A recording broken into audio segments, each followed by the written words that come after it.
अस्सलामुअलैकुम बच्चों, उम्मीद है आप ठीक ठाक होगे, मज़े में होगे और जमकर पढ़ाई कर रहे होगे।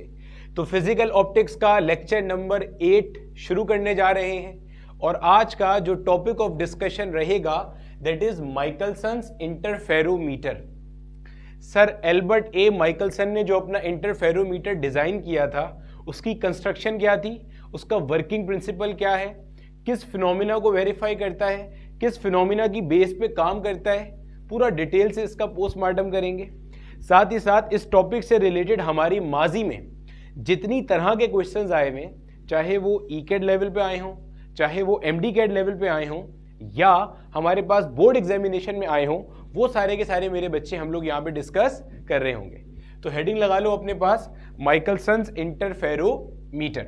ठीक है, मेरा नाम बिलाल ज़िया है और ये मेरा और आपका एक छोटा सा प्यारा सा प्लेटफॉर्म है जहां पर हम 11 और 12 की फिजिक्स पढ़ रहे हैं। ठीक है भैया, अब देखो मेरे बच्चे, सबसे पहले तो सर एल्बर्ट ए माइकलसन ने ये जो इंटरफेरोमीटर डिज़ाइन किया था, ये है क्या? एक इंस्ट्रूमेंट है। सर इंस्ट्रूमेंट तो किसी ना किसी पर्पस के लिए होता है, बिल्कुल ऐसे ही है। तो मेरे बच्चे, जो माइकलसन का इंटरफेरोमीटर है ना, इसका भी एक पर्पस है। क्या पर्पस है इसका? पर्पस ये है कि ये मेजर करता है लेंथ को, या चेंज इन लेंथ को मेजर करता है। तो सर लेंथ को मेजर करने के लिए तो वर्नियर कैलिपर भी है, स्क्रू गेज भी है, मीटर रूलर भी है, मेजरिंग टेप भी है, बहुत सारे इंस्ट्रूमेंट्स हैं। इसमें ऐसी क्या खास बात है कि जो माइकलसन इंटरफेरोमीटर जो है उसको प्रेफर किया जा रहा है या उसको हम फिजिकल ऑप्टिक्स में पढ़ रहे हैं। तो मेरा बेटा, ये जो लेंथ मेजर करता है, सबसे पहली बात, ये लेंथ को बहुत एक्यूरेटली मेजर करता है।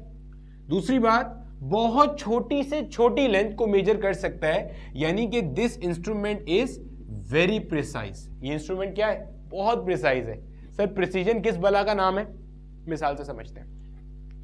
देखो भैया, मिसाल के तौर पे मैं आपको ये मार्कर देता हूं, मैं कहता हूं कि यार आप सब लोग जाओ, 3 लोगों को मैंने बोला इस मार्कर की लेंथ मेजर करके आओ कि मार्कर की लंबाई कितनी है। 3 लोग गए, पहला बच्चा आया, उसने आके मुझे बोला कि मार्कर की लंबाई है 10 सेंटीमीटर। मैंने कहा वेरी गुड। दूसरा आया, उसने मुझे कहा मार्कर की लंबाई सर 10 सेंटीमीटर नहीं है, मार्कर की लंबाई है 10.21 सेंटीमीटर। मैंने कहा एक्सेलेंट। इसने डेसिमल के बाद मुझे कोई डिजिट नहीं बताया, इसने डेसिमल के बाद 2 डिजिट बताए। तीसरे वाला भाई आया, उसने मुझे कहा कि सर मार्कर की लंबाई है 10.2093 सेंटीमीटर। अब आपके ख्याल में इनमें ज्यादा प्रिसाइज कौन है? ज्यादा छोटे डिजिट तक कौन मेजर करके आया है? यकीनन ये मेजर करके आया है, तो इसकी जो वैल्यू है वो ज्यादा प्रिसाइज मानी जाएगी। डेसिमल के बाद आप जितने ज्यादा डिजिट्स बताने की सलाहियत रखते हो किसी रीडिंग में, that basically increases the precision in your measurement या प्रिसीजन इन योर रीडिंग। ठीक है, ये पूरा टॉपिक हमने मेजरमेंट्स एंड डायमेंशन में बहुत तफसील से पढ़ा हुआ है, तो यहाँ पे सिर्फ प्रिसीजन का आइडिया ले रहे थे, प्रिसीजन क्या होता है। तो आप क्या नोट करोगे? माइकलसन इंटरफेरोमीटर का जो ये डिवाइस है इंटरफेरोमीटर, ये क्या है? एक लेंथ मेजरिंग डिवाइस है या चेंज इन लेंथ मेजर करता है, और बाकी सारी डिवाइसेस के मुकाबले में बेहतर क्यों है? क्योंकि जहां पे आपको बहुत छोटी लेंथ मालूम करनी हो, डेसिमल के बाद बहुत दूर तक के डिजिट्स पे जाना हो, वहां पर इंटरफेरोमीटर खास पर हम इस्तेमाल करते हैं। ठीक हो गया। अब माइकलसन इंटरफेरोमीटर ने अपने इंटरफेरोमीटर की, या सर माइकलसन ने इस इंटरफेरोमीटर की मदद से किया क्या? इन्होंने लाइट की वेवलेंथ मेजर करी। ये एक और माजी में कभी कभार पूछा जाने वाला एमसीक्यू है कि सर माइकलसन ने क्या किया? सर माइकलसन ने लाइट की, ये जो विजिबल लाइट है ना, जो मुझे आपको दिखती है, जिसको हम पढ़ते भी हैं, विप, ग्योर, violet, indigo, blue, green, yellow, orange, red वाली, इन लाइट की वेवलेंथ को क्या किया? मेजर किया। गोया कि आप ये भी कह सकते हो कि सर माइकलसन ने इस इंटरफेरोमीटर की मदद से हाइगन की वेव थ्योरी ऑफ लाइट को जस्टिफाई किया। हम पीछे पढ़ चुके हैं, पीछे 7 लेक्चर्स के अंदर, कि 2 बड़े साइंसदान थे जिनकी थ्योरीज मार्केट में चल रही थी। कौन कौन से? एक आपके पास न्यूटन था, जिसकी कॉर्पस्क्यूलर थ्योरी या पार्टिकल थ्योरी ऑफ लाइट बहुत फेमस चल रही थी उस जमाने में। एक आपके पास हाइगन था, जिसकी आपके पास वेव थ्योरी ऑफ लाइट चल रही थी। तो सर माइकलसन ने एक तरह से हाइगन की वेव थ्योरी ऑफ लाइट को कहा कि हाँ भाई ये ठीक है, ठीक है।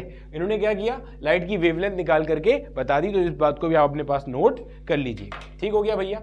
आगे चलते हैं और अब इसकी कंस्ट्रक्शन देखते हैं कि हमारे पास इंटरफेरोमीटर किस तरह से बनता है और इसके क्या मेजर कंपोनेंट्स रहते हैं। चलो देख लेते हैं। देखो भैया, अब कंस्ट्रक्शन पे आ रहे हैं। यहां कहीं पे मेरा बेटा हमारे पास एक जो है ना होती है सोर्स ऑफ लाइट, ठीक है।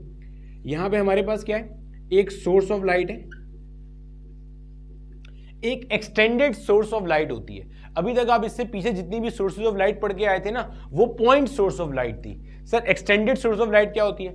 मान लो ये एक पॉइंट सोर्स ऑफ लाइट है, इस जैसे बहुत सारी पॉइंट सोर्सेज ऑफ लाइट को जमा कर लो। मान लो एक ट्यूबलाइट की तरह जमा कर लिया। ट्यूबलाइट क्या होती है? लंबी सी लाइट की ट्यूब होती है। मान लो उसमें 100 पॉइंट सोर्सेज ऑफ लाइट हैं, 1 2 3 4 5 6, ऐसे कितनी है? 100 पॉइंट सोर्सेज ऑफ लाइट हैं। तो ये मिला के क्या बन जाएगी? Extended source of light. ऐसी आपने यहां पे लगाई हुई है एक एक्सटेंडेड सोर्स ऑफ लाइट, ठीक है। और यहां से मेरा बेटा आपके पास क्या है? लाइट रेज आ रही है। अब आपने क्या किया हुआ है, आपने इससे कुछ फासले के ऊपर दो ग्लास प्लेट्स लगाई हुई है, ठीक है। पहले मैं यहाँ पे ग्लास प्लेट डिजाइन कर लूं, फिर आपको इन सब का रीजन मतलब सब चीज समझेंगे, कोई परेशानी नहीं है, ठीक है। सब समझते हुए जाएंगे। अभी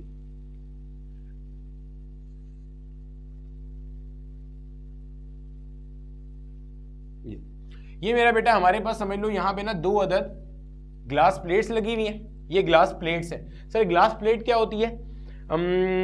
मेरे बच्चे एक ऐसी प्लेट सी समझ लो, बस वो बनी हुई किसकी है? ग्लास की है। जो इसकी थिकनेस है ना, वो मतलब आप इसको ऐसे समझ लो, यानी कि अगर मैं आपको दिखाऊं मिसाल के तौर पे, समझिएगा, ये जैसे मेरा लैपटॉप है ना, ये एक ग्लास की प्लेट है, सही है।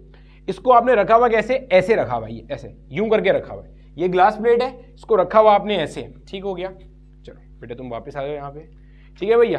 तो ये हमारे पास ग्लास प्लेट थी जिसको आपने यहाँ पे रखा हुआ है इस तरह से, और यहाँ पे आपके पास 2 लगे हुए हैं मिरर्स। यहाँ आपके पास ये एक मिरर है, और मैं तुम सीधे बन जाओ यहाँ पे मेरा बेटा ये आपके पास एक मिरर है, और यहाँ पर मेरे बच्चे ये आपके पास एक और मिरर है, ठीक हो गया। ये 2 मिरर्स हैं आपके पास। और मिरर का मतलब क्या होता है कि इनकी एक साइड जो होती है वो रिफ्लेक्ट कर सकती है और दूसरी साइड पे कुछ भी नहीं होता। जैसे आपके घर में मिरर होता है जो शीशा होता है, एक साइड पे कुछ भी नहीं होता, लेकिन दूसरी साइड से लाइट रेस क्या करती है? रिफ्लेक्ट करके आ रही होती है। अब ये जो मेरा बेटा आपके पास मिरर है ना, इसको हमने नाम दे दिया M1 का, और इसको हमने नाम दे दिया M2 का। एक और खास बात क्या है, M1 मिरर आपका फिक्स है, मूवेबल नहीं है, जहां है वहीं रहेगा। M2 मिरर आपका मूवेबल है। अभी क्यों है सब पढ़ेंगे, इब्तिदाई इश्क है, ठीक है। आगे भी जा सकता है और पीछे भी आ सकता है, यानी कि ऐसे घसीट के आगे ले जाओ या पीछे ले जाओ। अच्छा, ये मिरर मूव कैसे करता है? आपने स्क्रू गेज तो देखा होगा। स्क्रू गेज में वो जो रेशे होता है ना, या ड्रम होता है, जहां से आप उसे ऐसे घुमाते हो, गोल से घुमाते हो स्क्रू गेज में, ऐसे स्क्रू गेज होता है, उसके आगे जो उसके जॉज होते हैं, उनके दरमियान में आप कोई स्फेरिकल बॉल फंसाने के लिए यहाँ से उसे टाइट करते हो। बिल्कुल वैसे ही माइक्रोमीटर साइज का लेवर होता है, उसको आप यूं करते हो तो ये पीछे जाता है, वापसी करते हो तो ये आगे आता है। बताने का मकसद था कि ये आगे पीछे जा सकता है, सही हो गया। अच्छा, ये जो आपकी ग्लास प्लेट है ना, ये तो बिल्कुल आर पार वाली ग्लास प्लेट है, लेकिन ये वाली जो ग्लास प्लेट है, इसके अंदर आपके पास कुछ हिस्सा सिल्वर हुआ होता है। कुछ हिस्से पे क्या होती है भाई? सिल्वर कोटिंग हुई भी होती है। अब ऐसा क्यों होता है ये आपको समझ में आ जाएगा। सर ये है क्या? ये मेरा बेटा 2 ग्लास प्लेट्स है। 2 क्या है मेरे बच्चे? ये ग्लास प्लेट्स है, ठीक है। These are 2 glass plates. इसको नाम दे दिया ग्लास प्लेट नंबर 1, इसे नाम दे दिया glass plate number 2। Mirror M1 fix mirror, mirror M2 movable mirror. Glass plate 1 इसको कहते हैं बीम स्प्लिटर। क्यों कहते हैं? अभी आएगा। इसे कहते हैं कंपनसेटर। अभी लिखना चाह रहे हो तो लिख लेना ये चीजें। Extended source of light, combination of many point sources of light will give you a extended source of light, ठीक है। अच्छा, फिक्स मिरर। अच्छा, अब एक्सटेंडेड सोर्स क्यों यूज करी? वो आपके कोर्स का डोमेन नहीं है, वरना उसके ऊपर हम बहस कर लेते। ये आपके पास क्या है? मूवेबल मिरर है। ये क्या है? बीम स्प्लिटर है। ये क्या है? कंपनसेटर है। क्या फायदा है, क्या है, अभी सब पढ़ेंगे, ठीक है भैया।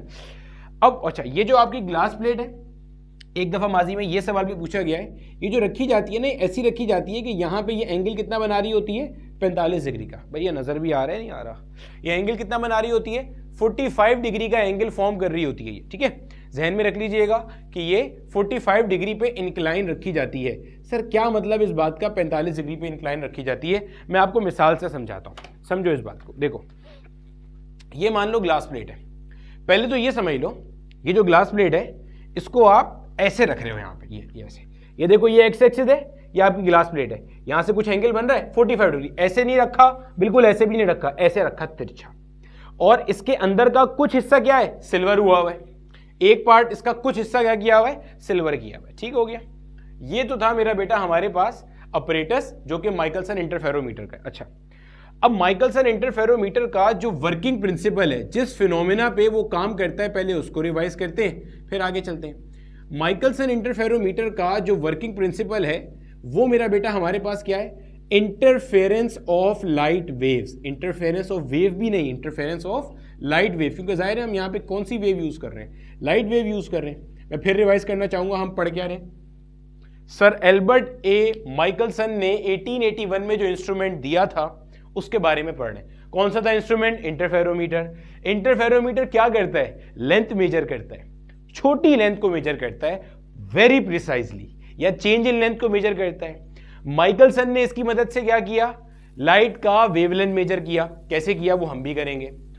किस प्रिंसिपल पे काम करता है, इंटरफेरेंस के फिनोमेना पे काम करता है। सर इंटरफेरेंस क्या है, अभी समझ लेते हैं। देखो भैया, इंटरफेरेंस का मतलब होता है, लफ्जी मायना है मुदाखलत, ठीक है, किसी चीज के मामले में दखल देना या किसी दो चीजों का आपस में टकराव होना, दैट इज बेसिकली इंटरफेरेंस। मैं तुम्हारे मामले में इंटरफेरेंस नहीं करूंगा, तुम मेरे मामले में नहीं करना। मैं आपके मामले में दखल अंदाजी नहीं करूंगा, आप हमारे मामले में दखल अंदाजी नहीं करना, दैट इज इंटरफेरेंस। मिसाल से समझते हैं, इसके ऊपर मैं आता हूं अभी थोड़ी देर में, ठीक है। यहां मान लो मेरा बेटा मेरे पास एक कोई सोर्स ऑफ लाइट है, यहां मेरे बच्चे मान लो मेरे पास एक कोई सोर्स ऑफ लाइट है। अगर सोर्स ऑफ लाइट है तो यकीनन वहां से क्या होगा, लाइट रे निकल रही होगी। तो मान लेते हैं यहां से एक लाइट रे ऐसे मस्त निकली और निकल के ट्रेवल करती हुई एक किसी पॉइंट पर आ गई, इसको मैंने नाम दे दिया y1 का। यहां से एक और लाइट रे निकली और अल्टीमेटली वो भी मस्त ट्रेवल करती हुई इस किसी पॉइंट पे आ गई, इसको मैंने नाम दे दिया मान लो किसका, y2 का।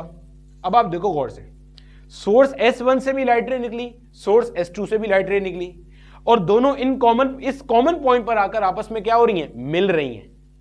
ये जो मिलना होता है ना, इसको कहते हैं इंटरफेरेंस ऑफ वेव्स। क्या कहते हैं, इंटरफेरेंस ऑफ वेव्स, वेव्स का मिलना।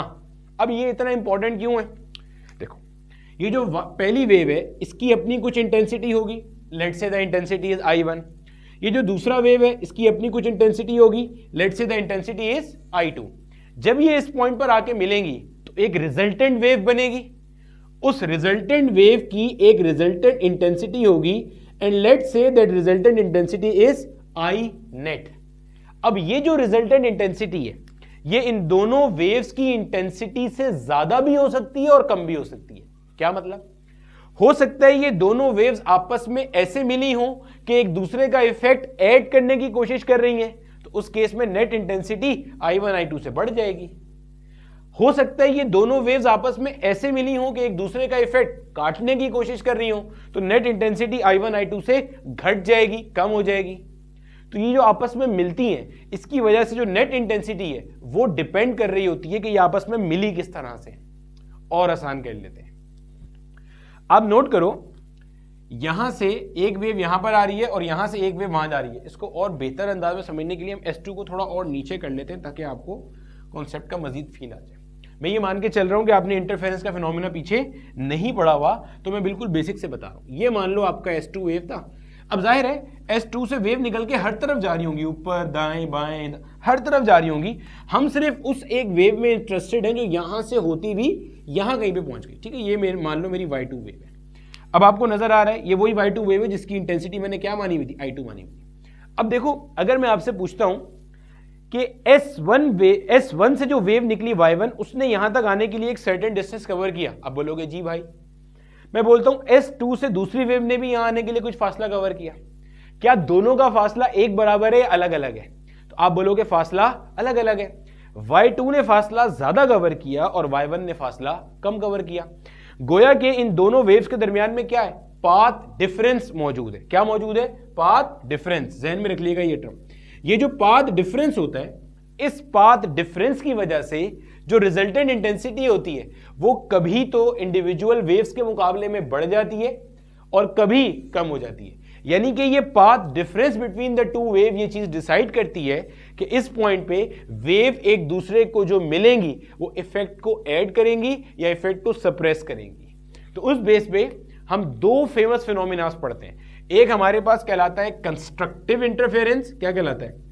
कंस्ट्रक्टिव इंटरफेरेंस, यहां लिख लेते हैं कंस्ट्रक्टिव इंटरफेरेंस।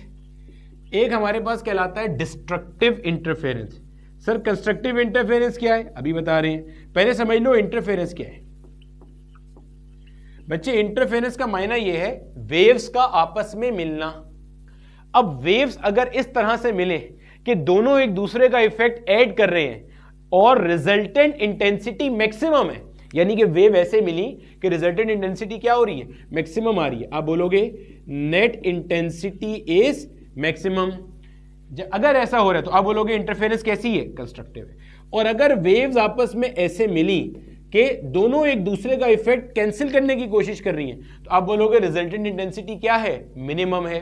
अब सर देख के कैसे पता चलेगा कहां कंस्ट्रक्टिव है कहां डिस्ट्रक्टिव है? तो देखो हम कौन सी वेव की इंटरफेरेंस पढ़ रहे हैं? लाइट वेव की। जब लाइट वेव में दोनों लाइट वेव एक दूसरे का इफेक्ट ऐड करेंगी तो ब्राइट स्पॉट बनेगा, ब्राइट फ्रिंज बनेगी। और जब लाइट वेव दोनों एक दूसरे का इफेक्ट कैंसिल करने की कोशिश करेंगी तो डार्क स्पॉट बनेगा, डार्क फ्रिंज बनेगी। तो कंस्ट्रक्टिव इंटरफेरेंस में वी विल ऑब्टेन क्या? आ ब्राइट फ्रिंज। और इसमें वी विल ऑब्टेन क्या? आ डार्क फ्रिंज। सही हो गया? समझ में आती है। अब सर जल्दी से बता दें कि क्या कंडीशन होती हैं पार्ट डिफरेंस की। तो मेरा बेटा कंस्ट्रक्टिव इंटरफेरेंस में अगर तो दो वेव्स के दरमियान में जो पार्ट डिफरेंस है वो जीरो लैम्डा है। जीरो लैम्डा मतलब सर पार्ट डिफरेंस जीरो है, कोई पार्ट डिफरेंस नहीं है, तो कंस्ट्रक्टिव इंटरफेरेंस होगी। सर आसान भाषा में बताएं, मान ले भाई ये पॉइंट यहां नहीं होता, ये दोनों जो सोर्सेज हैं इनके एग्जैक्ट दरमियान में इधर आ जाओ कहीं पर। S1 से एक वेव यहां आती, S2 से एक वेव यहां आती। समझते हैं? मतलब S1 से एक वेव यहां आई, S2 से एक वेव यहां आई। ऐसे समझ लो ये जो मेरे पास है एक सोर्स यहां है, एक सोर्स यहां है, मैं इनके दरमियान में इधर कोई पॉइंट ले लूं तो S1 से एक वेव यहां आई, S2 से एक वेव यहां आई। जाहिर है दोनों वेव ने वहां तक आने के लिए एक बराबर फासला कवर किया, तो पार्ट डिफरेंस क्या होगा? जीरो होगा। जब पार्ट डिफरेंस जीरो होगा तो अपने पास क्या होगी? Constructive interference. क्रस्ट पे क्रस्ट और ट्रफ पे ट्रफ आ रहा होगा। तो ये कंडीशन है। दूसरी कंडीशन, पार्ट डिफरेंस 1 लैम्डा हो जाए। लैम्डा क्या होता है? एक साइकिल की लंबाई। गोया के S1 से जो वेव यहां पे आ रही है मान लो वो 4 साइकिल में कवर करती है फासला। सर 4 साइकिल मतलब 1 2 3 4, मिसाल दे रहा हूं, यहां से यहां आती है 4 साइकिल में, और ये जो वेव यहां पे आती है ये फासला कवर करती है 5 साइकिल में। गोया कि इसने एक वेवलेंथ एक्स्ट्रा ट्रेवल किया।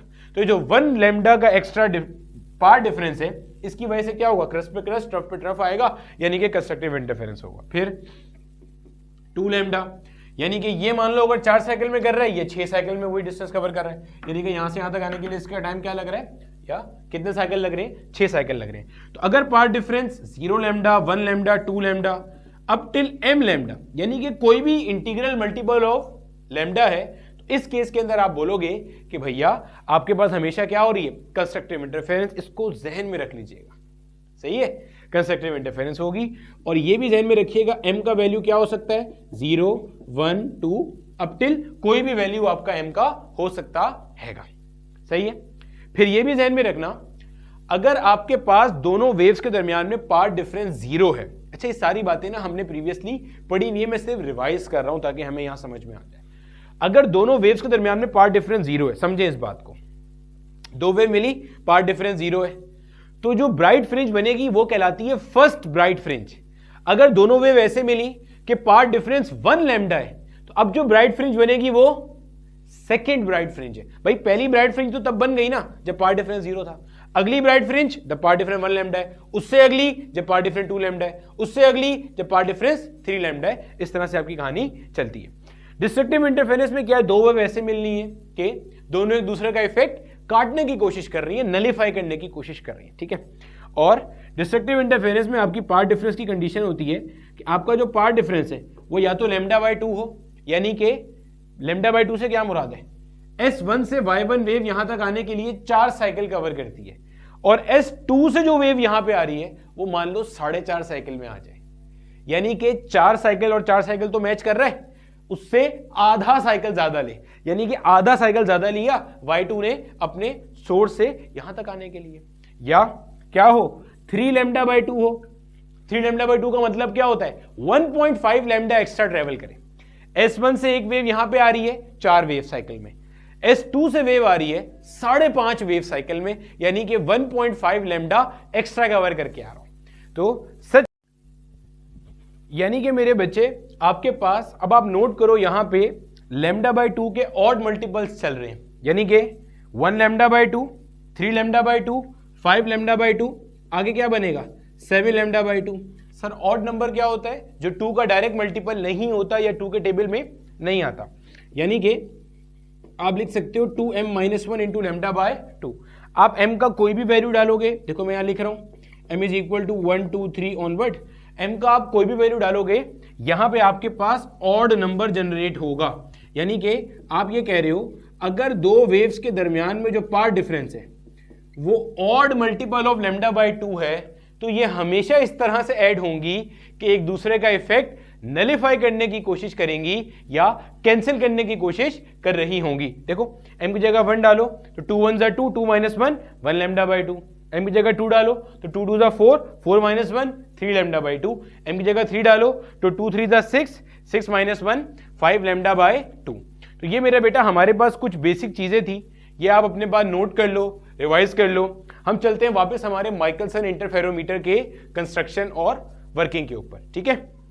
तो माइकलसन इंटरफेरोमीटर जिसकी मदद से सर एल्बर्ट ए माइकलसन ने वेवलेंथ ऑफ लाइट मेजर की थी मेरे बेटे, वो आपके पास इंटरफेरेंस ऑफ लाइट वेव्स के फिनोमिना पे काम करता है।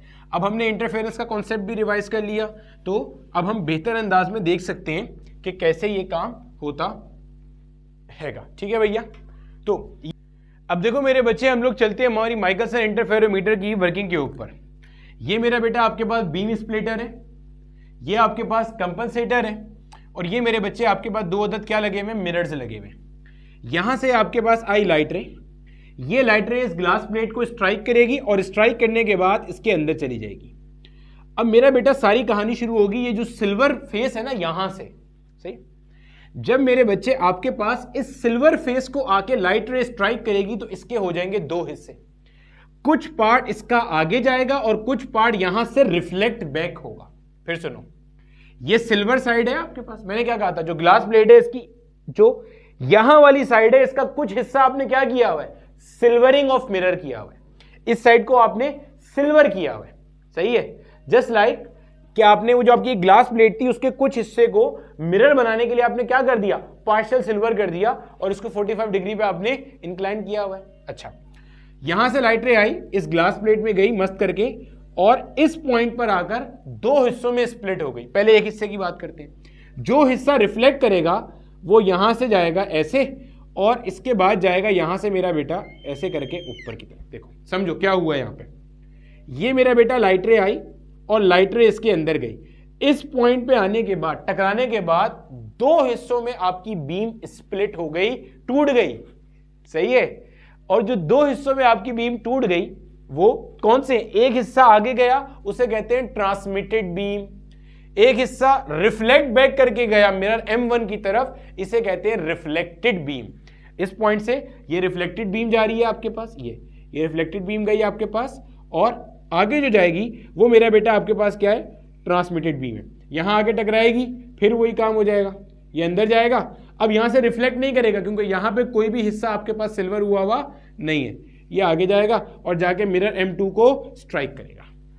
फिर सुनो मेरा बेटा क्या कहानी हुई है, इसमें बहुत सारी जगहों पे ना अमूमी तौर पे गलत पढ़ा दिया जाता है कि यहीं से रिफ्लेक्शन हो जाएगी, जबकि ऐसा नहीं है। ये सिल्वरिंग की इसलिए जाती है कि रिफ्लेक्शन उसके अंदर वाली साइड से हो रही हो, जहन में रखना। फिर सुनो, यहां से मेरा बेटा लाइट सोर्स से लाइट आई, ये लाइट आई इस ग्लास प्लेट को स्ट्राइक करी, स्ट्राइक करने के बाद अंदर गया, जो सिल्वर पार्ट था इसका वहां पे स्ट्राइक करने के बाद 2 हिस्सों में आपकी बीम स्प्लिट हो गई, एक हिस्सा रिफ्लेक्ट करा और मिरर M1 की तरफ गया। अभी आगे क्या होगा वो पढ़ते हैं। एक हिस्सा ट्रांसमिट हुआ और आगे मिरर M2 की तरफ गया। सर ये कंपनसेटर क्यों लगाया, बाद के अंदर देखेंगे, इसको परेशान नहीं होना। फिलहाल समझ लो ये कंपनसेटर है ही नहीं। अगर कंपनसेटर नहीं होता सीधी चली जाती, अभी कंपनसेटर था तो इसका पाथ ऐसे चेंज हो गया। अच्छा, ग्लास प्लेट में जाने से ये पाथ क्यों चेंज हो रहा है, इसलिए कि मेरा बेटा आपने ये बात पढ़ी होगी, नहीं पढ़ी तो मैंने पिछले लेक्चर में जरूर बताई थी कि जब भी मीडियम चेंज होता है तो लाइट रिफ्रैक्ट करती है, रिफ्लेक्ट तो करती है लेकिन रिफ्रैक्ट करती है। ज्यादा पार्ट क्या करता है, रिफ्रैक्ट करता है। तो जो रिफ्रैक्शन होती है that is bending of light, या तो अवे फ्रॉम द नॉर्मल या टुवर्ड्स द नॉर्मल, वो डिपेंड करता है उसके रिफ्रैक्टिव इंडेक्स पे। तो इसलिए आपको ये बेंडिंग लाइट की नजर आ रही है जब वो ग्लास प्लेट में दाखिल हो रही है। अब किसी बच्चे का ये सवाल हो सकता है, सर यहां से क्यों नहीं रिफ्लेक्ट कर रही लाइट पर, इसलिए कि मेरा बेटा इन रिफ्लेक्शंस को हम इग्नोर कर देते हैं। क्योंकि खुद सोचो, अगर मैं यहां से रिफ्लेक्शन मानूं कि M1 पे जा रही है तो फिर तो यहां से भी रिफ्लेक्शन होकर कहीं जा रही होगी लाइट आपके पास, जबकि यहां वाली रिफ्लेक्शन को आप कंसीडर नहीं करते। ये बिल्कुल वैसे ही है जैसे जब आप प्रोजेक्टाइल मोशन पढ़ रहे होते हो तो एयर रेजिस्टेंस को आप निगलेक्ट कर देते हो, या वर्क पावर एनर्जी की इक्वेशन यूज कर रहे होते हो तो फ्रिक्शन को इग्नोर कर देते हो। क्या दुनिया में कोई जगह है जहां फ्रिक्शन नहीं है? ऑब्वियसली नहीं है। तो जहन में रख लेना, हम सिल्वर पार्ट से मानते हैं रिफ्लेक्शन हो रहा है और आगे ट्रांसमिशन हो रहा है। Please keep this thing in your mind. अब क्या होगा भाई, अब मैं आपको कलर चेंज करके बता देता हूं। इस कलर से करते हैं। अब देखो, ये जो आपका मिरर M1 है, ये जो लाइट रे ऐसे गई है ऊपर, यहां से मेरा बेटा ये लाइट रे क्या करेगी, ये लाइट रे इसको वापस फेंकेगा, ये लाइट रे को। अब तुम सीधा बन जाओ। ये लाइट रे यहां से क्या करेगी, लाइट रे रिफ्लेक्ट करेगी, और रिफ्लेक्ट करने के बाद क्या होगा, रिफ्लेक्ट करने के बाद वापस ये जिस सीध में गई थी ना, ये उसी सीध में वापस आएगी इस पॉइंट पर, वापस इस पॉइंट पे आएगी। ये मेरा बेटा आपके पास क्या है, लाइट रिफ्लेक्ट करके आ रही है फ्रॉम द मिरर M1 और ये आ गई आपके पास इस पॉइंट पे। ये ध्यान में रखना, इसी सीध में आएगी जिस सीध में गई थी। मैंने कचरा ना हो जाए इसलिए आपको अलग से दिखाया हैगा। उम्मीद है आपको ये चीज नजर भी आ रही होगी। ठीक है भैया। अब देखो सिमिलरली, और यहां से आ जाएगी मेरा बेटा ऐसे, यहां पे नीचे की तरफ आ जाएगी, और यहां पे आपका ऑब्जर्वर मौजूद है जो कि ये उसकी आई है, समझ लो, और यहां पे वो इन चीजों को ऑब्जर्व कर रहा है। सिमिलरली जो लाइट रे यहां जाके टकराई है, इनको नाम भी दे देते हैं। इसको मेरा बेटा मैं नाम दे देता हूं, let's say this is beam Y1 and let's say this is beam Y2। Y1 ऐसे गई, ऐसे आ गई, और जो हिस्सा मेरा बेटा ऐसे आगे गया था वो यहीं से ऐसे वापस आएगा। ये बना लेते हैं यहां पे ऐसे, फिर ये ऐसे जाएगा, फिर ये ऐसे आएगा, ये, और फिर मेरा बेटा इसी पॉइंट पे स्ट्राइक, इसी पॉइंट पे ये भी स्ट्राइक करके यहां से क्या होगा, नीचे आएगा। ये मैं आपको ड्रॉ करके दिखा रहा हूं। मैं फिर से रिपीट कर रहा हूं, लाइट का पाथ आपने देखना है, ये चीज क्लियर हो जाए। सर इस प्लेट का क्या काम है, ये मैंने अब तक नहीं बताया, इसलिए इसको फिलहाल भाड़ में डालो। सिर्फ जितना बता रहा हूं उसने पे फोकस कर लो। देखो भैया, ये सोर्स ऑफ लाइट है। सोर्स ऑफ लाइट का क्या काम है, लाइट देना। आगे क्या लगा है, बीम स्प्लिटर। बीम स्प्लिटर क्या है, एक ग्लास प्लेट है। ये ग्लास प्लेट की एक साइड, ये दूसरी साइड। इस दूसरी साइड का आपने कुछ हिस्सा सिल्वर किया हुआ है। इससे क्या फायदा हो रहा है, इससे फायदा ये हो रहा है जब लाइट इसके ऊपर आगे पड़ती है दो हिस्सों में टूट जाती है, इसलिए इसे बीम स्प्लिटर कह रहे हैं। लाइट आई यहां पे, ये रिफ्लेक्ट हुई, इस पॉइंट पे आई सिल्वर मिरर पे। अब दो काम हो रहे हैं, एक रिफ्लेक्शन, एक ट्रांसमिशन। ये जो आगे जा रही है ये ट्रांसमिटेड लाइट है, पीछे जा रही है ये रिफ्लेक्टेड लाइट। ठीक है, रिफ्लेक्टेड लाइट ऐसे आई और मिरर M1 की तरफ गई, फिर वहां से टकराई, वापस यहां पे आई और नीचे आ गई। जो ट्रांसमिटेड पार्ट था वो आगे गया, ये आपने लगाया कंपनसेटर, ऐसे इसमें गया और इधर चला गया। ठीक हो गया। फिर यहां से टकराया, वापस आया, कंपनसेटर से पास हुआ, फिर यहां पे आया। अब ऊपर नहीं जाएगा, ये इधर ही इसी पॉइंट पे आपका काम हो गया। जब ये वापस आके इस पॉइंट पे मिलेगा तो इस पॉइंट पे जहन में रखना इंटरफेरेंस हो गई। सर इंटरफेरेंस कैसे हो गई, मैंने अभी आपको पढ़ाया था इंटरफेरेंस का क्या फिनोमिना होता है, वेव्स का आपस में मिलना। तो भाई Y1 वाली वेव मिरर M1 से रिफ्लेक्ट करके इधर मौजूद है, Y2 वाली वेव मिरर M2 से रिफ्लेक्ट करके इस पॉइंट पे मौजूद है। तो इस पॉइंट पे इंटरफेरेंस आपके पास हो रही होगी। और ये जो आपका ऑब्जर्वर अपनी आंख यहां लगा के खड़ा हुआ है, ये टेलीस्कोप में जो आपका ऑब्जर्वेशनल टेलीस्कोप होता है उसमें देख रहा होता है, तो इसको अल्टीमेटली यहां पे ये चीज नजर आ रही होगी। अब ब्राइट नजर आएगी या डार्क फ्रिंज, वो तो डिपेंड करता है इस वेव और इस वेव के दरमियान में पार्ट डिफरेंस कितने जो यहां पे मिल रही हैं, उस पर भी हम बात करते हैं। ये आपका पहला फिनोमेना था, क्लियर हो गया। अब मेरा बेटा यहां पे सबसे पहली चीज ध्यान में रखिएगा कि हमारे पास बच्चे का ये सवाल आता है, सर ये तो समझ में आ गया, ये बता दें, तुम तो पाँव से निकल जाओ, ये बता दें ये कंपनसेटर क्या काम कर रहा है, ये हमें समझ में नहीं आया। देखो मेरा बेटा, कंपनसेटर प्लेट का क्या काम होता है। आपके पास जब लाइट वेव किसी गिलास या किसी और मीडियम में दाखिल होती है, लाइट वेव एक एयर में ट्रेवल कर रही है और एयर से ट्रेवल करते करते पानी के मीडियम में घुस गई, तो आपको यह बात पता है कि वहां पे लाइट वेव की स्पीड क्या होती है, चेंज हो जाती है। क्यों सर? अबे स्नेल्स लॉ पढ़ाया तो था पिछली क्लास में।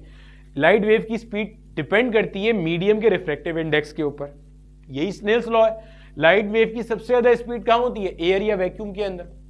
किसी और मीडियम में जाते हैं तो वहां स्पीड क्या होती है? कम हो जाती है। अब समझना बात को।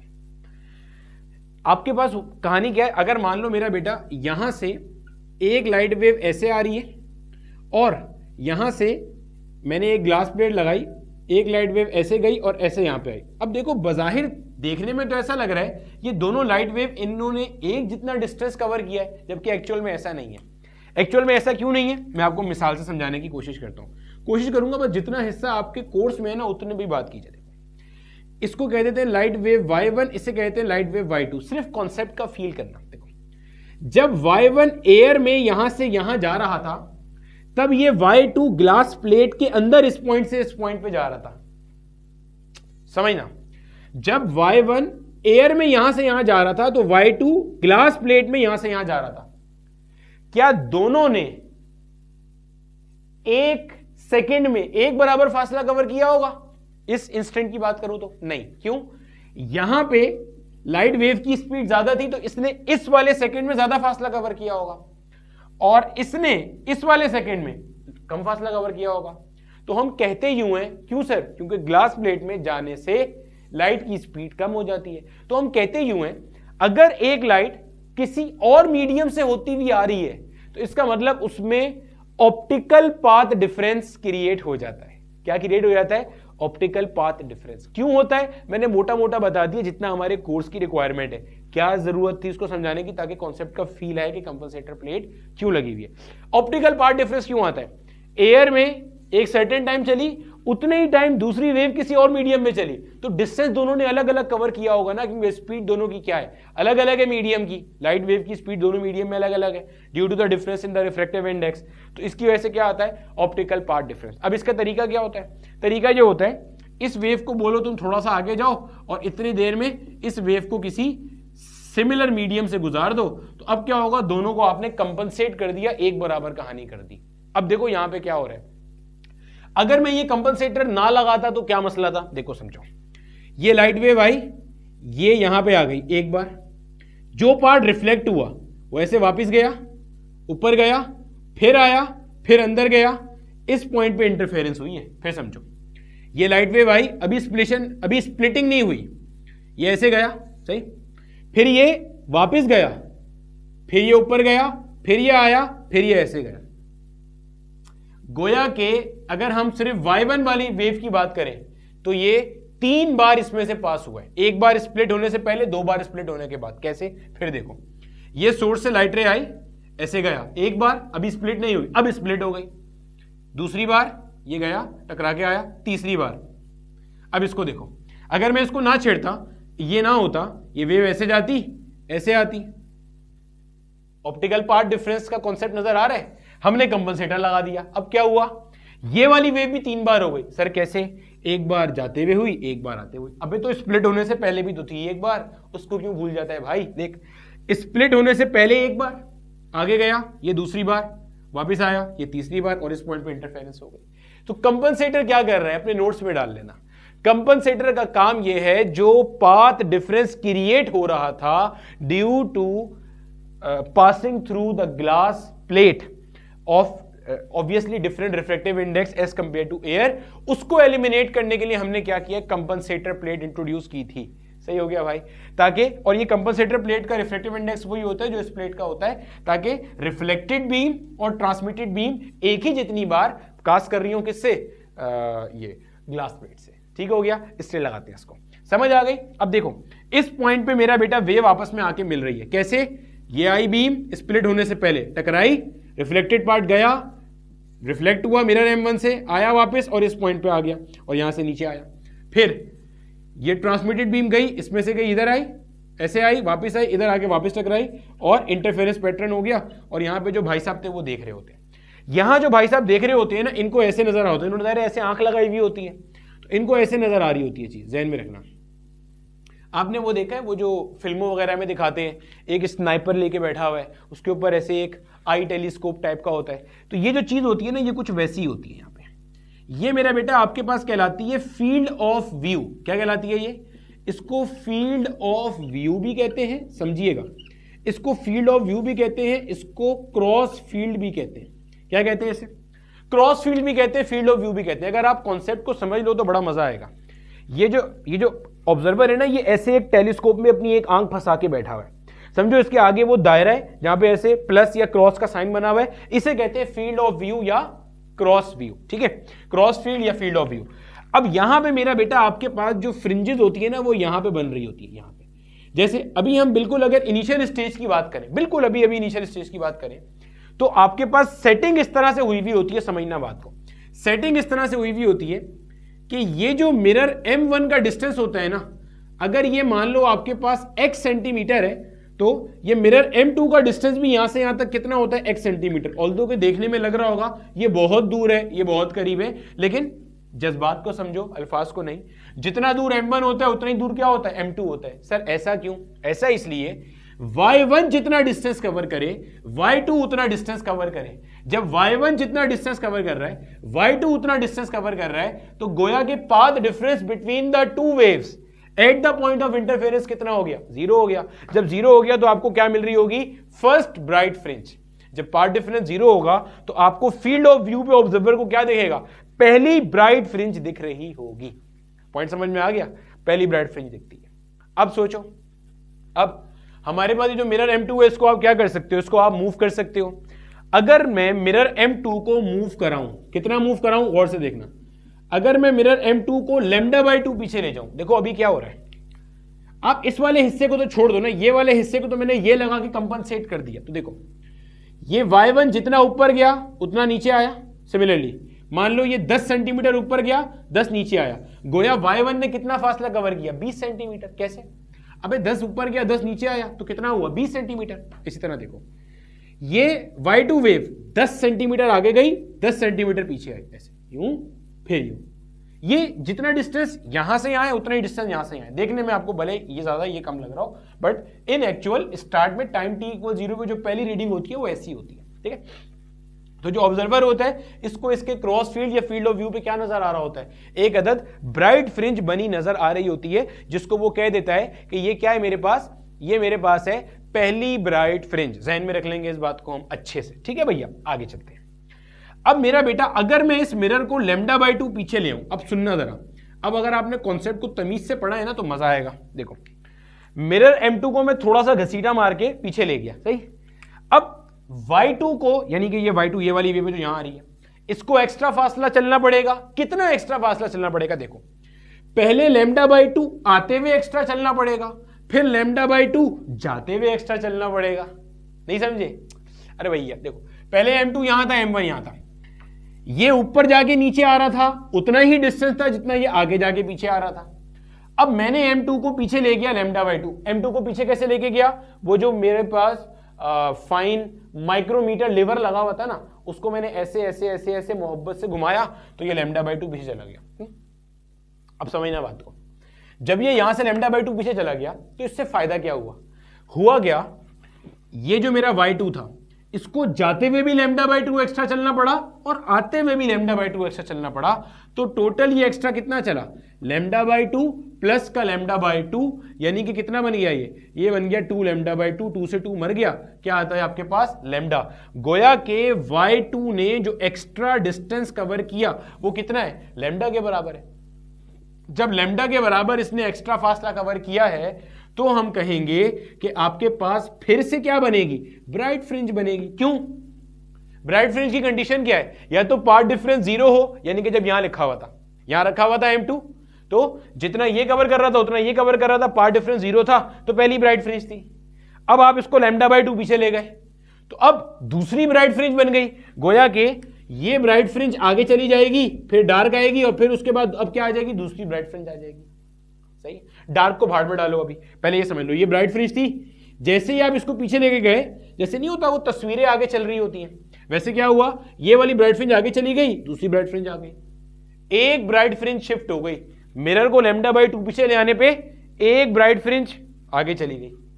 सर नहीं समझ में आया, फिर समझाए भाई, फिर समझ ले। देखो मिरर M2 यहां पे था, इस मिरर M2 के यहां होने से हो क्या रहा था, Y1 ऊपर जाके नीचे आ रहा था, Y2 आगे जाके पीछे आ रहा था, दोनों एक बराबर फासला कवर कर रहे थे। किताब में इसे कहा जाता है M1 and M2 are placed at equidistant from the beam splitter. सही, तो पार्ट डिफरेंस जीरो था। जब पार्ट डिफरेंस जीरो था आपको ब्राइट फ्रिंज मिल रही थी। पार्ट डिफरेंस जीरो पे कौन सी ब्राइट फ्रिंज मिलती है, पहली ब्राइट फ्रिंज मिलती है। आपने वो माइक्रोमीटर लीवर घुमाया और ये थोड़ा सा पीछे चला गया, कितना पीछे गया, λ/2। अब पार्ट डिफरेंस कितना क्रिएट हुआ, देखो ये ट्रांसमिटेड बीम जब आएगी तो पहले λ/2 ऐसे जाएगी, फिर टकराने के बाद λ/2 वापस आएगी ऐसे, तो पार्ट डिफरेंस हो गया λ/2 प्लस λ/2, गोया के 2 λ/2, 2 से 2 मर गया, क्या बचता है वहां पे, लैम्डा बचता है। गोया के ब्राइट फ्रिंज आपके पास यहां पर क्या हो रहा है, बन रही है। सही है। अब ये कौन सी ब्राइट फ्रिंज है, सेकंड ब्राइट फ्रिंज। जो ऑब्जर्वर देख रहा था ये पहली ब्राइट फ्रिंज थी, ये आगे चली गई और इसके क्रॉस फील्ड में अब आ गई दूसरी ब्राइट फ्रिंज। अगर आप इसको λ/2 आगे ले जाने के बजाय, गौर से सुनना, 2 λ/2 आगे ले जाते, सोच के देखो, मिरर को मैं यहां से 2 λ/2 आगे ले गया तो ट्रांसमिटेड बीम को एक्स्ट्रा कितना चलना पड़ता, देखो 2 λ/2 जाते हुए 2 λ/2 आते हुए, यानी कि पार्ट डिफरेंस y1 y2 का कितना होता, 2 λ/2 जाते हुए 2 λ/2 टकरा के वापस आते हुए। ऐड कर लो भाई, एलसीएम तो सेम ही है ना, 4 λ/2, ये चला गया, क्या आया पार्ट डिफरेंस 2 λ। गोया के पार्ट डिफरेंस 2 λ है, अभी भी क्रस्ट पे क्रस्ट और ट्रफ पे ट्रफ आएगा। गोया के अभी भी क्या होना है, आपके पास कंस्ट्रक्टिव इंटरफेरेंस होनी है।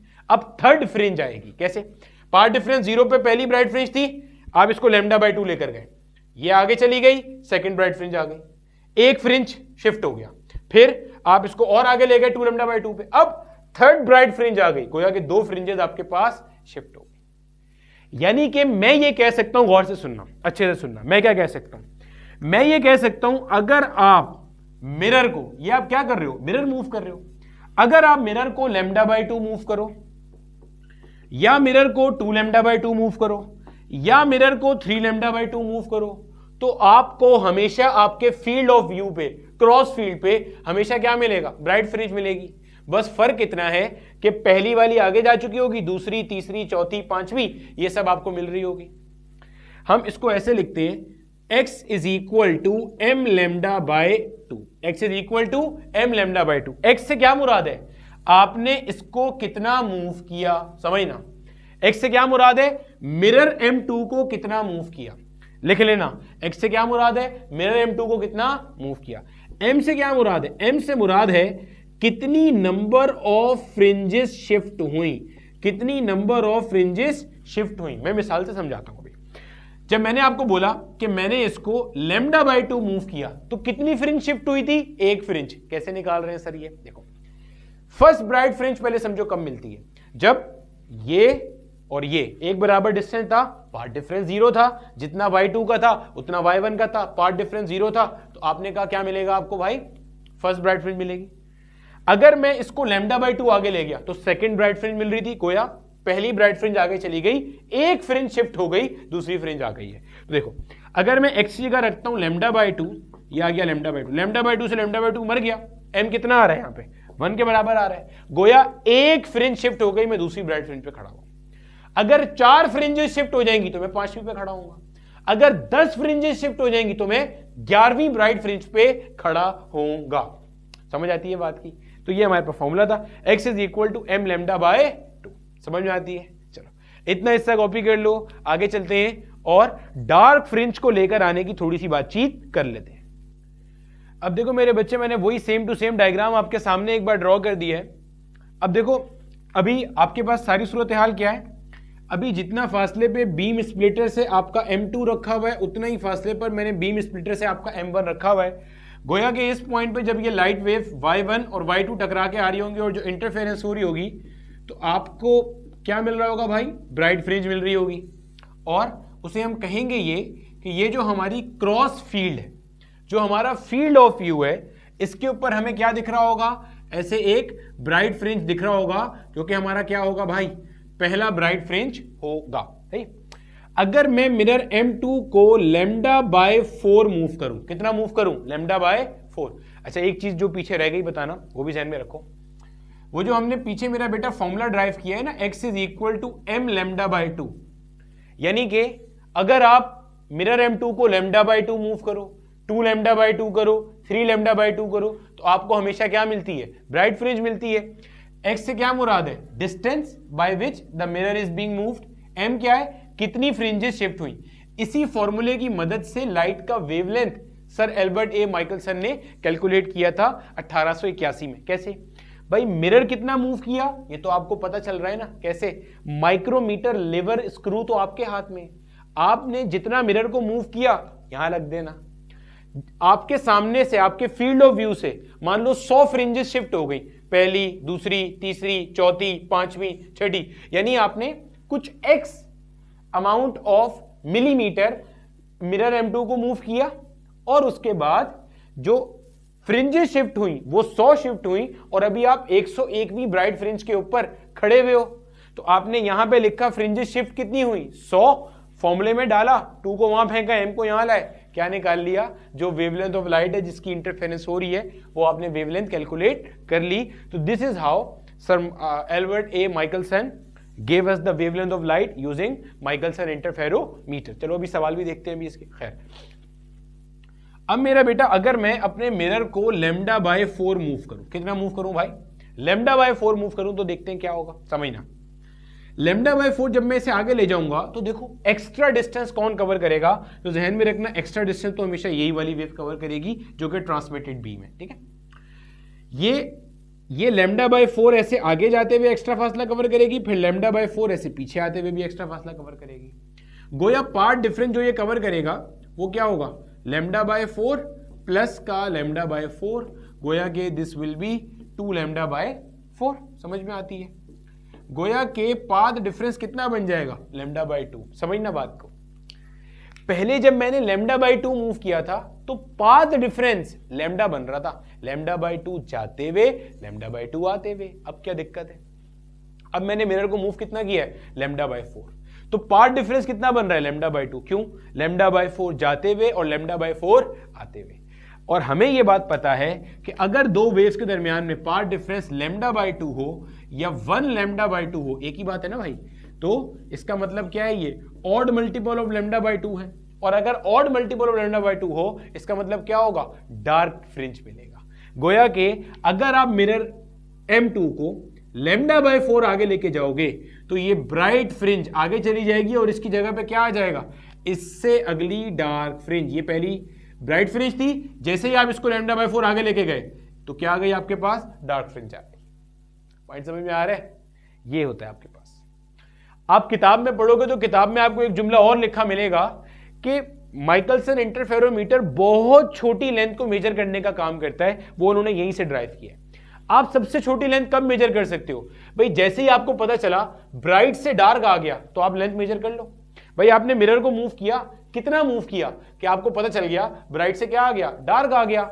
भाई आप देखो, आप ऐसे फील्ड ऑफ व्यू पे देख रहे हो, पहले ब्राइट आ रहा है, आपने वहां मिरर को बढ़ाया बढ़ाया बढ़ाया, M2 को आगे लेके गए और ब्राइट किससे रिप्लेस हो गया? डार्क से। तो आपको पता है ये इससे कब रिप्लेस होगा? जब यहां पे क्या आ जाएगा? लैम्डा बाय 4 आ जाएगा।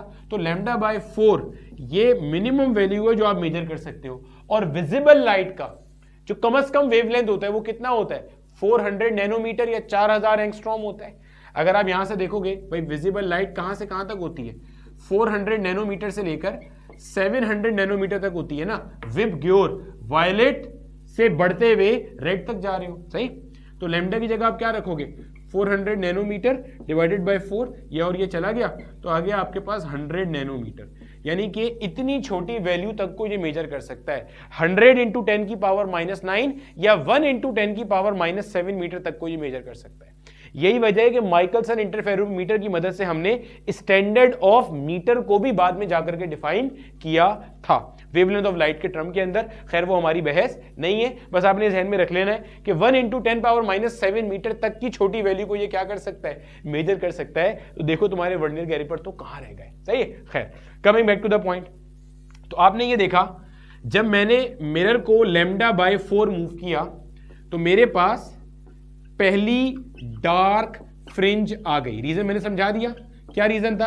क्योंकि जो पार्ट डिफरेंस था वो कितना बन गया, लैम्डा बाय 2 का, लैम्डा बाय 4 जाने का, लैम्डा बाय 4 आने का, तो मिला के कितना हो गया, लैम्डा बाय 2।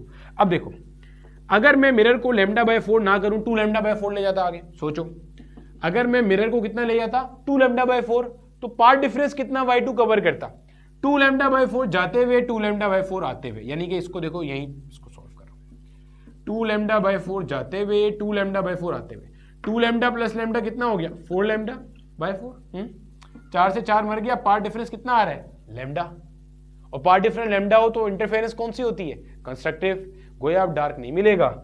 गोया 2 लैम्डा बाय 4 पे आपको खुशी हो रही थी कि सेकंड डार्क फ्रिंज मिलेगा, तो ऐसा नहीं हुआ। 2 लैम्डा बाय 4 पे पार्ट डिफरेंस कितना आ रहा है, 1 लैम्डा, और 1 लैम्डा पे क्या मिलता है आपको, सेकंड ब्राइट फ्रिंज मिलती है। भाई जहन में रख लेना, इसका मतलब जब आपने मिरर को लैम्डा बाय 4 मूव किया तब तो डार्क फ्रिंज मिली, लेकिन 2 लैम्डा बाय 4 करने पे डार्क फ्रिंज नहीं मिली। अच्छा आगे देखते हैं, अगर मैं मिरर को 3 लैम्डा बाय 4 मूव करता हूं, मिरर को आगे लेकर गया कितना, 3 लैम्डा बाय 4, तो देखो वेव्स के दरमियान में पार्ट डिफरेंस कितना होगा, y2 जाते हुए 3 लैम्डा बाय 4 एक्स्ट्रा कवर करेगा, फिर आते हुए 3 लैम्डा बाय 4 एक्स्ट्रा कवर करेगा। समझ में आती है बात? भाई एलसीएम सेम है ना, तो बन गया 6 लैम्डा बाय 4, 2 के टेबल से काट दो, 2 3 जा 2 2 जा, गोया क्या बन गया, 3 लैम्डा बाय 2। और ये पार्ट डिफरेंस किसके लिए होता है, सेकेंड डार्क फ्रिंज के लिए होता है, lambda by 2, 3 lambda by 2, 5 lambda by 2। गोया के 3 लैम्डा बाय 4 मूव करने पे आपको क्या मिल रही है, सेकेंड डार्क फ्रिंज। तो आप क्या लिखोगे, जैसे वहां आपने लिखा था, अगर आपने मिरर को लैम्डा बाय 2 मूव किया, 2 लैम्डा बाय 2 मूव किया, 3 लैम्डा बाय 2 मूव किया, 4 लैम्डा बाय 2 मूव किया, या m लैम्डा बाय 2 मूव किया, तो क्या होगा, आपके पास जो कहना चाहिए, जो आपके पास फ्रिंज होगी वो कौन सी आएगी, ब्राइट फ्रिंजेस आएगी। समझते? अब यहां पे देखना, समझना, आपके पास यहां पे जब आपने लैम्डा बाय 4 मूव किया आपको डार्क फ्रिंज मिली, आपने 2 लैम्डा बाय 4 किया नहीं मिली, 3 लैम्डा बाय 4 पे फिर डार्क फ्रिंज मिली, 5 लैम्डा बाय 4 पे फिर डार्क फ्रिंज मिलेगी। गोया के odd multiple of lambda by 4 पे आपको क्या मिल रही है, डार्क फ्रिंज मिल रही है। कैसे लिखेंगे, x is equal to 2m-1 into lambda by 4। समझ आती है? ये भी एक फॉर्मूला ध्यान में रख लेना।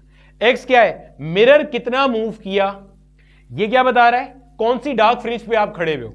यानी कि समझना, अगर मैं m का वैल्यू 1 डालूं, m का वैल्यू 2 1 2 2 -1, इस पूरी चीज का आंसर क्या आ रहा है, 1 लैम्डा बाय 4 पे क्या मिल रहा है, फर्स्ट डार्क फ्रिंज। सही? अब देखो अगर मैं यहां पे m का वैल्यू 2 डालूं, तो देखो 2 2 4, 4 -1 3, तो सेकेंड डार्क फ्रिंज पे मैं खड़ा हुआ हूं, एक डार्क फ्रिंज पास हो चुकी है। जो m का वैल्यू है वो यहां पे ये बता रहा है कि मैं कौन सी डार्क फ्रिंज पे खड़ा हुआ हूं। सही हो गया? देखो ना, m का वैल्यू 1 डाला तो 2 1 2 2 -1 1, यानी कि अगर आपने x को लैम्डा बाय 4 मूव किया तो आप पहली डार्क फ्रिंज पे खड़े हो, नजर आ रहे हैं वहां से। सिमिलरली आपने m की जगह 2 डाला, मतलब ये m इज इक्वल टू 1 2 3 कोई भी हो सकता है, 2 डाला तो 2 2 4 4 -1 3। ये पूरी चीज नहीं बता रही आप कौन सी डार्क फ्रिंज पे खड़े हो, ये तो कंडीशन बता रही है। ये यहां 3 आ गया, इसका मतलब ये कह रहा है x is equal to 3 lambda by 4। अगर आपने मिरर को मूव किया तो आप ये 3, यहां 3 कैसे आया था, m की जगह 2 पुट करने पे गोया आप सेकंड डार्क फ्रिंज पे खड़े हुए होगे। देखो ना, 2 2 4 4 -1 3, गोया x is equal to 3 lambda by 4 is the condition कि आप सेकंड डार्क फ्रिंज पे आ जाओगे। देखो ये तो पढ़ा था हमने। सही? एक और तरह से देख लो, अगर मुझे थर्ड डार्क फ्रिंज चाहिए, पहली डार्क फ्रिंज गुजर गई, दूसरी गुजर गई, मुझे थर्ड चाहिए। थर्ड डार्क फ्रिंज के लिए m is equal to 3 put करो, 2 3 6 6 -1 5 लैम्डा बाय 4। गोया अगर मैं इसे 5 लैम्डा बाय 4 आगे ले जाऊं तो देखो y2 जाते हुए 5 लैम्डा बाय 4, आते हुए 5 लैम्डा बाय 4, तो 5 lambda plus 5 lambda 10 lambda by 4, 2 5 10 2 2 4, तो 5 लैम्डा बाय 2। ये पार्ट डिफरेंस की कंडीशन किसकी है, ये पार्ट डिफरेंस की कंडीशन है मेरे बच्चे थर्ड डार्क फ्रिंज की। समझ में आ गया? ये m क्या बता रहा है, m बता रहा है आपके पास कौन सी डार्क फ्रिंज पे खड़े हो। ब्राइट फ्रिंज के फॉर्मूले में m क्या बता रहा है, कितनी ब्राइट फ्रिंजेस गुजर गई हैं। जितनी ब्राइट फ्रिंजेस गुजर गई हैं उससे एक अगली के ऊपर आप खड़े होगे। m यहां पे क्या बता रहा है, कौन सी डार्क फ्रिंज पे आप खड़े हो। सर अगर ये बताना हो कि कितनी डार्क फ्रिंजेस गुजर गई हैं तो इससे एक कम कर देना। भाई खुद सोचो, अगर आप पहली डार्क फ्रिंज पे खड़े हुए हो तो कितनी गुजर गई होंगी, 0 गुजरी होंगी। अगर आप दूसरी डार्क फ्रिंज पे खड़े हुए हो इसका मतलब पहली एक गुजर गई होगी। अगर आप 10वीं डार्क फ्रिंज पे खड़े हुए हो तो पहली, दूसरी, तीसरी ऐसे करते करते 9 गुजर गई, तभी तो 10वीं में खड़े हुए हो। x is equal to m lambda by 2 में ये क्या बताता है? m बताता है कितनी ब्राइट फ्रिंजेस आपके पास से गुजर गई हैं और आप इससे एक आगे वाली पे खड़े होते हो। जैसे अगर मैं यहां लिखता हूं x is equal to 1 lambda by 2, तो ये क्या बता रहा है? ये बता रहा है एक ब्राइट फ्रिंज गुजर गई है। और ये समझ में भी आ रहा है, क्यों? जैसे ही आपका मिरर लैम्डा बाय 2 आगे गया तो लैम्डा बाय 2 जाने का, लैम्डा बाय 2 आने का पार्ट डिफरेंस कितना हो गया? लैम्डा। और ये कंडीशन है सेकंड ब्राइट फ्रिंज की, गोया आप दूसरी पे खड़े हुए हो और एक गुजर गई है। यहां पे m क्या बताता है? m बताता है कौन सी डार्क फ्रिंज पे आप खड़े हुए हो, तो उससे एक कम आपके पास डार्क फ्रिंज क्या हो चुकी होगी? गुजर चुकी होगी। तो x is equal to 2m minus 1 into lambda by 4। ये सवाल आपको आपकी ये वाला जो फॉर्मूला है ये आपको आपकी बोर्ड की किताब में नहीं मिलेगा, लेकिन इससे रिलेटेड हमारे माजी में क्वेश्चन आया हुआ है, तो वो भी हम सॉल्व करते हैं। इतने हिस्से को आप कॉपी कर लो, आगे चलते हैं। अब देखो मेरे बच्चे, आपके सामने मैंने 2 सवाल मेंशन किए हुए हैं। एक सवाल MD-CAT 2016 के पेपर में पूछा गया है, दूसरा सवाल NET यूनिवर्सिटी ने 2021 में पूछा है। कहता क्या है? How much should the movable mirror of, जहां जहां मैंने ये MI लिखा हुआ है इसका मतलब है Michelson interferometer. How much should the movable mirror of Michelson interferometer be moved in order to observe 400 fringes with reference to a point. पहले जरा इस जुमले का ना मतलब समझ लेना। In order to observe 400 fringes with reference to a point. जब भी इसके न्यूमेरिकल आए, आपको कहे किसी पॉइंट के रेफरेंस से फ्रिंज शिफ्ट देखो, तो मतलब वो जो क्रॉस फील्ड है उसके रेफरेंस से 400 फ्रिंजेस गुजर गई। अब बच्चे का सवाल आता है, सर डार्क फ्रिंज का फॉर्मूला यूज करें या ब्राइट का? आपने तो 2 फॉर्मूले निकलवा दिए। देखो, मैंने निकलवाते हुए भी आपको यह बात बताई कि जो डार्क वाला फॉर्मूला है 2m minus 1 into lambda by 4, ये आपकी किताब में नहीं है। मैंने क्यों कराया? क्योंकि माजी में एक बार इसका क्वेश्चन आया था, जो भी आगे कराता हूं आपको, ठीक है? तो आपने हमेशा ब्राइट वाला फॉर्मूला यूज करना है। इसका दूसरा जवाब क्या है? दूसरा जवाब यह है कि माइकलसन इंटरफेरोमीटर का जो बिल्कुल इनिशियल फेज होता है, जब आपने कोई भी छेड़छाड़ नहीं की होती है, मूवेबल मिरर को शिफ्ट नहीं किया होता, तो क्या होता है? तो जितने फासले पे m1 होता है उतने ही फासले पे m2 होता है। तो क्या मिल रहा होता है? ब्राइट फ्रिंज मिल रहा होता है। तो कहानी की इब्तिदा हमेशा कहां से होती है? ब्राइट फ्रिंज से। और आप जैसे मिरर को घुमाते हो ना अपने माइक्रोमीटर स्क्रू से, तो ब्राइट फ्रिंज शिफ्ट होना शुरू हो जाती है। गोया कि आप फॉर्मूला यूज करोगे x is equal to m lambda बटे 2। कहते हैं how much should the movable mirror, यानी कि x पूछ रहा है, in order to observe 400 fringes. m का वैल्यू मैंने बताया था ब्राइट फ्रिंज के फॉर्मूले में, ये क्या बताता है? कितनी ब्राइट फ्रिंज एक रेफरेंस पॉइंट से आगे शिफ्ट हो गई। सही है, समझ लेना। अब और वेवलेंथ ऑफ लाइट जो एक्सपेरिमेंट में यूज करी है वो कितनी है? 6000 एंगस्ट्रॉम है। एंगस्ट्रॉम का मतलब क्या है? 10 पावर माइनस 10 मीटर। मीटर से सेंटीमीटर में कैसे जाते हैं? मल्टीप्लाई बाय 100 करके। तो अगर इसको मैं 100 से मल्टीप्लाई कर दूं तो ये 10 पावर माइनस 8 सेंटीमीटर बन जाएगा, ठीक है? और अपॉन में क्या आ गया भाई? 2 आ गया, ठीक है? सॉल्व कर लो। 2 3 का क्या हो गया? 6 हो गया। 3 4 का क्या हो गया भाई साहब? 12 हो गया। 2 0 और 3 0 यानी कि 10 पावर 5 और 10 पावर माइनस का 10। सिंप्लीफाई कर लेंगे तो 12 इंटू 10 पावर माइनस का 5 और x का वैल्यू क्या होता है? मीटर। यानी कि 1.2 इंटू 10 पावर माइनस का 4 मीटर। समझना आप जरा हमने किया क्या। इसको आप 0.12 मिलीमीटर भी लिख सकते हो। 1.2 इंटू 10 पावर माइनस 4 मीटर या 0.12 मिलीमीटर। भाई डेसिमल को मैं एक स्टेप और पीछे कर दूंगा तो क्या बनेगा? 0.12 mm। जरा कॉन्सेप्ट का फील लेना। जब आपका बिल्कुल टाइम t इक्वल 0 पे आपने एक्सपेरिमेंट किया होगा तो आपको ब्राइट फ्रिंज मिल रही होगी। अब जैसे ही आपने 0.12 मिलीमीटर m2 को मूव किया तो 400 ब्राइट फ्रिंजेस पास हो गई। अब आप 401वीं ब्राइट फ्रिंज के ऊपर खड़े हो। समझ में आ गई बात? चलो आगे देख लो अब जरा। अब आगे चलते हैं। How many fringes will pass a reference point if movable mirror in Michelson interferometer is move by 0.08 mm। तो क्या करना है भाई? कितनी फ्रिंजेस पास करेंगे? यानी कि अब m का वैल्यू पूछ रहा है, फिर आप करोगे x is equal to m lambda by 2। Sir हमें कैसे पता चलेगा? डार्क फ्रिंज का फॉर्मूला लगाना है। अभी सवाल दिखाऊंगा, पता चल जाएगा, ठीक है? x की जगह पे क्या दे दिया? 0.08 mm। 0.08 into 10 power minus 3 m आपने निकालना है। वेवलेंथ ऑफ लाइट यूज कितनी है? 6000 एंगस्ट्रॉम, यानी कि 6 इंटू 10 पावर 3 एंगस्ट्रॉम बोले तो 10 पावर -10 अपॉन में क्या आ गया भाई 2 आ गया। सिंप्लीफाई करना है बस, 1 और 1 2, गोया 8 इंटू 10 पावर -2 और 10 पावर -3 तो पहले से है, is equal to m multiply by 6 into 10 की पावर -7। 3 में से 10 गया तो 7 बच गया, यहाँ पे अपॉन में क्या आ गया 2 आ गया। देना 2 1 और 2 3 होता है आपके पास 6, ये बन गया 8 इंटू 10 की पावर -5 m इंटू 3 इंटू 10 की पावर -7। सिंप्लीफाई कर लो भाई, 3 को नीचे ले आओ, बन जाएगा 8/3 इंटू 10 पावर -5 और 10 पावर -7 भी नीचे आ जाएगा। भाई इससे परेशान नहीं होना, ये -7 यहाँ आके +7 क्यों नहीं हुआ भाई, इसलिए नहीं हुआ कि मल्टीप्लाई हो जाके डिवाइड हो गया। इसी साइड पर जब ये यहाँ से ऊपर जाएगा तो क्या हो जाएगा +7 हो जाएगा। सॉल्व कर लेंगे, 3 2 क्या होता है भाई 6 होता है, 2 बच गया, 0 लगा देंगे डेसिमल के बाद तो 3 6 होता है 18। सही कर रहे हैं, यानी कि फिर 2 बचेगा, फिर 6 लगा देंगे, यानी कि 2.6666 करके आंसर आएगा। इसको 2.667 कर लेते हैं, ठीक है। 10 पावर 7 को ऊपर ले जाते हैं तो ये बन जाएगा 2.667 इंटू 10 पावर -5 और ये ऊपर आ जाएगा तो 10 पावर 7, 7 में से 5 गया तो 2 हो गया, तो 2.667 इंटू 10 पावर 2, ये आगे चला जाएगा तो क्या बनेगा 266.7, यानी कि राउंड ऑफ कर देंगे तो 267 फ्रिंजेस। यानी कि तकरीबन आपके पास इस रेफरेंस पॉइंट से कितनी फ्रिंजेस पास होंगी, तकरीबन 267 फ्रिंजेस पास होंगी अगर आप क्या करोगे, इसको 0.08 मिलीमीटर शिफ्ट कर रहे होगे। समझ में आ गया? इन सवालों को कॉपी कर लो, एक बार इन सवालों पे अपना हाथ साफ कर लो, आगे चलते हैं।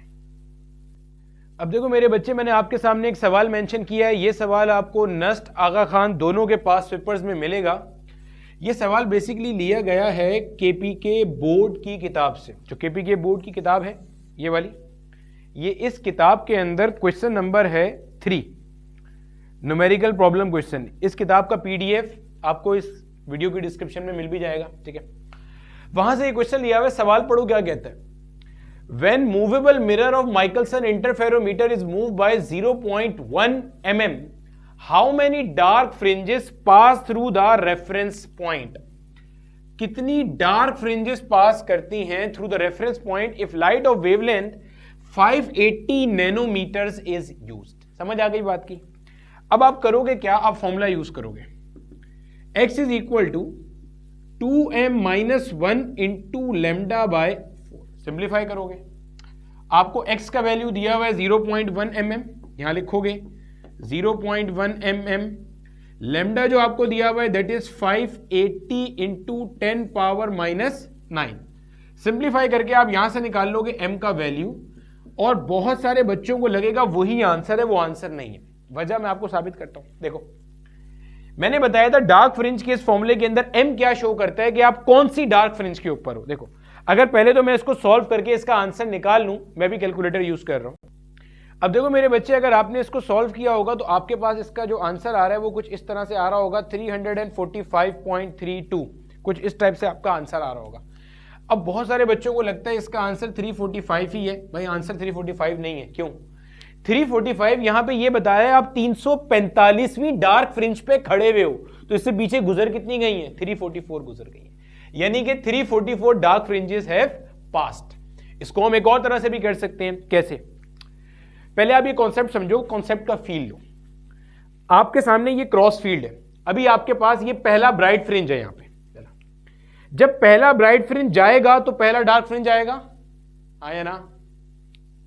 पहला ब्राइट फ्रिंज जाएगा तो पहला डार्क फ्रिंज आएगा, फिर दूसरा ब्राइट फ्रिंज जाएगा तो दूसरा डार्क फ्रिंज आएगा। ये बात समझ गए?